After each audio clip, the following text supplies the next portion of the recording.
channel. If you're new here, my name is Molly and I'm really happy that you decided to click on today's video. So today I have my July reading wrap up. I haven't done one of these in a really long time. I think honestly since maybe like 2022 or 2023. I thought it'd be a very fun video to do today because I had a fantastic reading month for the month of July. I super lucked out at my library. I found some stellar finds and some of them I didn't even get to, so hopefully I find them again one day. But I also lucked out with my Libby holds coming in on time, so that was really fun too. I did 2 reading challenges, library focused, on my TikTok, which I'll have up on the screen somewhere if you want to follow me there. I do a lot of like book reading challenges. Hello? Do a lot of reading challenges over there, like 4 books in 4 days, 7 books in 7 days, so on and so forth. So I have my little list here of all the books that I read and I'll go through them and give my rating. And that is my cat hollering, so if you hear that in the background, he's wondering where I went. Anyways, starting off with the first book, I started it in June, but I finished it in July, so I count it as a July read, which is Be Ready When the Luck Happens by Ina Garten. And I listened to the audiobook on Libby with this one because Ina is the narrator of it, and it's her memoir if you're not familiar. Ina Garten is very popular from like the Food Network back in the 2000s, and she's also known as the Barefoot Contessa. So it just kind of goes through her life story all up until now, and how she met Jeffrey, her husband, and how she stumbled across Barefoot Contessa, which is a like food store, kind of like almost like a bodega, bakery kind of deal up in the Hamptons, and how like her life just kind of brought her there, and then eventually getting the show with the Food Network. And with Be Ready When the Luck Happens, I gave that 5 stars. I've been wanting to read more nonfiction and like memoirs in general, and I really enjoyed it. And I mean, when someone's talking about their life story, obviously like it feels kind of strange to rate it, but I really loved her storytelling, and like hearing her narrate it definitely added a special touch. Then I read The Spanish Love Deception by Elena Armas, and I've had this on my like to be read wish list for so long, probably since I started reading again back in like 2021, 2022. I can't remember when this was published. Let's see. 2021, so that would make sense. And I gave this 3 stars. I found it at the library, so I don't have a physical copy to show you, but I really loved it. It was so cute, and it's definitely a enemies to lovers but with a touch of fake dating. So 2 very popular romance tropes, but still really good. Then I read The Book of Cold Cases by Simone St. James. This is the second Simone St. James book that I read. I read Murder Road from her last month. I really enjoyed it. I got it as a free book of the month book for joining book of the month. I really like her writing style, and all of her stories kind of have this paranormal undertone, and this one was so interesting. It reminded me of The Haunting of Hill House. I haven't watched that completely, but from what I've like seen about it and like heard about it, it reminded me a lot of that, and it was just really interesting. I gave that one 4 stars. Then I read I Will Kill Your Imaginary Friend for $200 by Robert Brockway, and this one I heard of on TikTok, and somebody compared it to the movie Drop Dead Fred,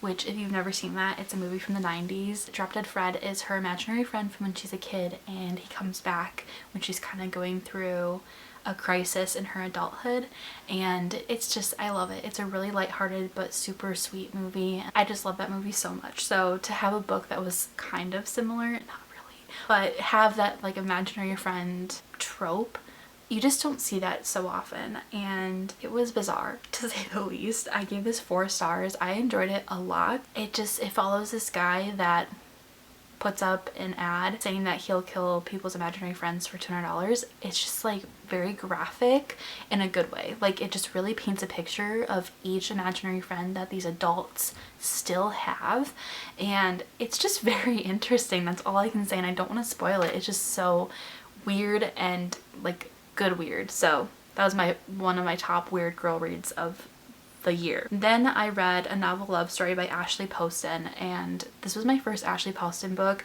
I own 2 of hers. I have The Dead Romantics and The 7-Year Slip, which I've heard lots about. I rated this 5 stars. So good. Are you kidding me? Like, I'm obsessed with her writing. Probably one of my new favorite authors. This It reminds me a lot of the movie Snow Globe from ABC Family with Christina Milian, if you've ever seen that. And basically it follows this girl the book, not the movie. She kind of has had like a rough life with her ex-boyfriend and things like that. Through having kind of like a rough breakup, she meets all these really cool people and they start a book club, and she really loves this romance series by an author similar to her age, so much so that she goes to one of her book signings and she's like one of the only two people there, the other person being her best friend. And she just like loves this author so much, but the author tragically passes away before she can finish the last book in the series. She's driving on her merry way to her book club meeting, but all of her friends in the book club can't make it that year, so she decides to just go to this cabin by herself and have some time alone, read her books, whatever. And she's reread and read these books over and over again from this author. All of a sudden it starts storming, and by the way, she's driving an older car, like I think a Pinto or something, so like a 80s car. She sees this man standing in the middle of the road and she's like, oh my gosh, and she swerves so she doesn't hit him. Her car breaks down and she's in this town that she like recognizes, but she had never really heard of before or saw it on the map, and her phone isn't working. She's in the town that the author wrote about. It came to life. It's really good. It's so good. So highly recommend that one. Then I read Girls Who Play Dead by Joelle Wellington, and this was recommended to me by somebody that like was kind of giving like pop, bubblegum pop girl like horror reads, and I was like, sign me up. And my library had it on Libby, so I read this. It wasn't my favorite. I feel like it just was kind of too long for the story. Like I feel like it just kind of was slow at parts, so it was hard for me to stay interested. But I am really interested in this writer and I can't wait to read more from them because they have some really, really great books on their roster. So I will definitely pick up another book from Joelle Wellington, but this one I rated 3 stars. Then I was like, you know, it's time for me to like pick something from my shelf. I feel like they're all talking to me. They're all like, read me, we're looking at you. And so then I was like, what looks good? And I picked up Ask for Andrea by Noelle W. Eiley, and I read her book Run on Red last month or the month before that, and I really liked it. I like devoured it in one day because I was doing 7 books in 7 days, so I did read it really fast anyways for that reason. But I did the same. I wasn't even doing a challenge for this time around, and I read this in one sitting. It was fantastic. I gave it 5 stars. It was like a Criminal Minds episode playing out in my head. It was ridiculous but so good at the same time. It follows these 3 women that were all murdered by the same guy, and they all find each other in the afterlife and they're trying to get vengeance. Book talker Kaylee talked up this book like crazy, and I will read whatever she talks about because she's never wrong. And it was The Place Where They Buried Your Heart by Christina Henry. I have a few of Christina Henry's books on my shelf, so I'm very familiar with her, but I have not read any of her books yet. So I was like, I should just read this one because Kaylee talks this up so much. And she compared it to the movie Monster House. So I was like, well, obviously I need to read it. I did. I gave it 4.5 stars. It was so good. It kept me so intrigued, especially once I hit the halfway mark. I feel like the beginning was a little slow for me, but it still was really interesting because of the events that take place within the first couple chapters. Like it just really sets up the scene, just the horror that this neighborhood goes through, and it just really talks about community and just people stepping into these positions that they like probably didn't expect themselves to be in, and it is just really, really interesting. So I would highly recommend this one if you're looking for something that's a little thrills and chills, or if you really like the movie Monster House, I think you'd like it. The last book that I read for July, which I also read in one sitting, is Bed Rot Baby by Wendy Dalrymple.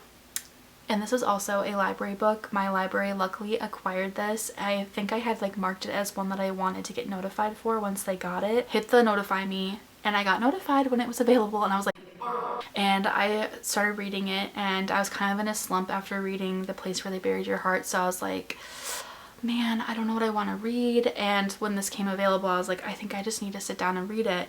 And I kid you not, upon the first like chapter, I was like, I'm down. I am down bad for this book. I cannot not put it down. I gave 4.5 stars.